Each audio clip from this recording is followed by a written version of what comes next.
Diễm xin chào cô chú, anh chị, các bạn và các em. Hôm nay Diễm chia sẻ thêm một công thức bánh cookies rất là phù hợp với mùa Giáng sinh luôn.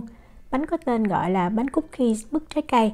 Bánh làm rất là đơn giản, nguyên liệu cũng đơn giản mà khi ăn giòn tan, thêm phần mứt trái cây chua chua ngọt ngọt dẻo dẻo, ngon lắm luôn. Cách làm như thế nào thì bây giờ mình cùng vào bếp làm món bánh cookies nhân mứt trái cây này với Diễm nha.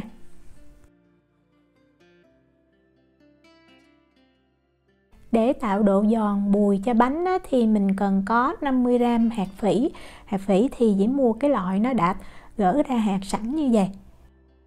Và hạt phỉ này bây giờ mình sẽ cho vào trong máy mình xay. Nếu mà không có máy xay thì mình giã tay ha, cho cái hạt nó nhỏ ra đó, để khi mà mình tẩm bánh nó sẽ bám vào bánh được dễ dàng. Mình xay vừa nhuyễn nha, cũng đừng có nhuyễn quá mà cũng đừng có to quá. To quá thì lúc mà mình tẩm nó dễ rớt ra ngoài. Đó, Diễm xay như vậy. Để sang một bên, bây giờ mình đi làm bột bánh. Mình dùng cái cối xay này và mình dùng cái lưỡi dao bằng sắt để mình xay bánh cho tiện ha. Còn nếu không có thì mình cứ trộn bằng tay thôi. Bột để làm bánh cookies này thì mình cần bột mì đa dụng. Diễm dùng bột mì của Na Uy thôi. Hàm lượng protein của nó là 12,1%.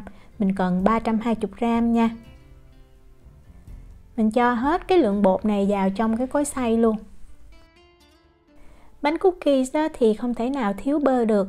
Ở đây Diễm có 230g bơ. Cái này là bơ lạc và bơ lấy ngay từ trong tủ lạnh ra luôn. Tức là bơ nó còn lạnh cứng. Mình cho chung vào bột.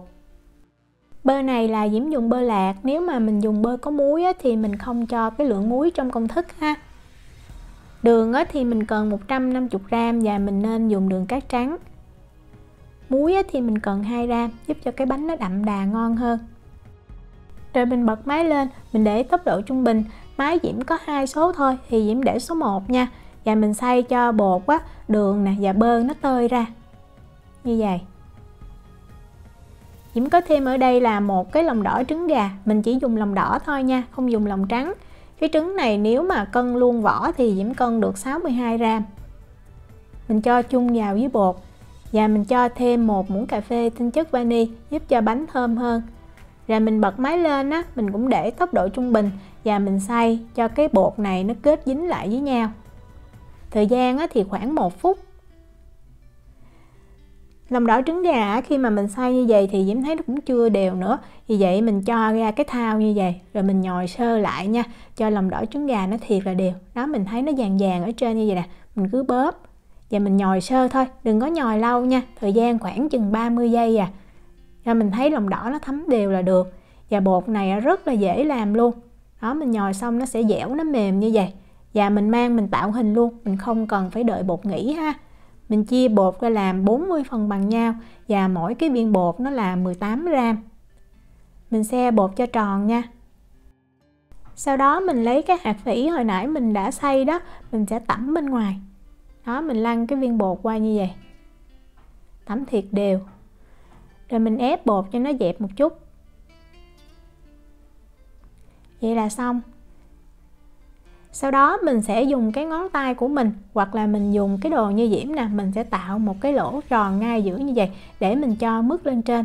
Bánh này là món bánh cookies nổi tiếng của Mỹ và nó có tên là thumbprint cookies, có nghĩa là cái dấu ngón tay đó.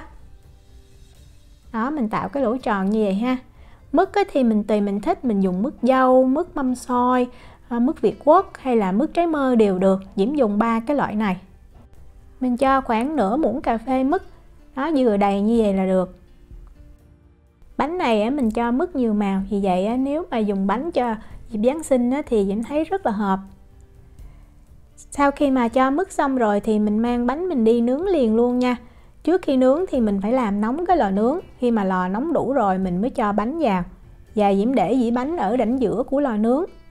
Mình nướng bánh ở nhiệt độ là 180 độ C, 356 độ F trong khoảng thời gian từ 20 cho tới 23 phút. Lò nướng thì Diễm bật 2 lửa trên và dưới và không có bật quạt. Mình thấy bánh nó nở đều như vậy và nó chuyển sang cái màu vàng nhạt là mình lấy ra được. Bánh này là Diễm nướng được 21 phút nè. Và khi lấy bánh ra thì bánh rất là mềm, vì vậy mình phải để bánh nguội trên cái dĩa nướng như vậy luôn, nguội hoàn toàn cho bánh nó cứng lại thì mình mới lấy bánh ra nha. Đây là bánh mà Diễm đã để nguội được 2 tiếng rồi nè, mình xem, ở bên dưới vừa chín vàng luôn. Phần mứt ở trên khi mà mình nướng xong nó sẽ rất là bóng và đẹp. Và bánh này khi ăn thì ở ngoài nó giòn tan và thêm cái bùi của cái hạt vỉ nè. Và khi mà mình cắn vào bên trong cái phần mứt nó vừa dẻo, chua chua ngọt ngọt, ngon lắm luôn. Diễm chúc cô chú, anh chị, các bạn và các em làm được bánh thiệt là ngon. Nếu mà có thắc mắc gì thì cứ để lại lời nhắn hoặc là gửi tin nhắn cho Diễm. Diễm cảm ơn sự quan tâm theo dõi video rất là nhiều. Hẹn gặp lại trong những video tiếp theo. Chào tạm biệt.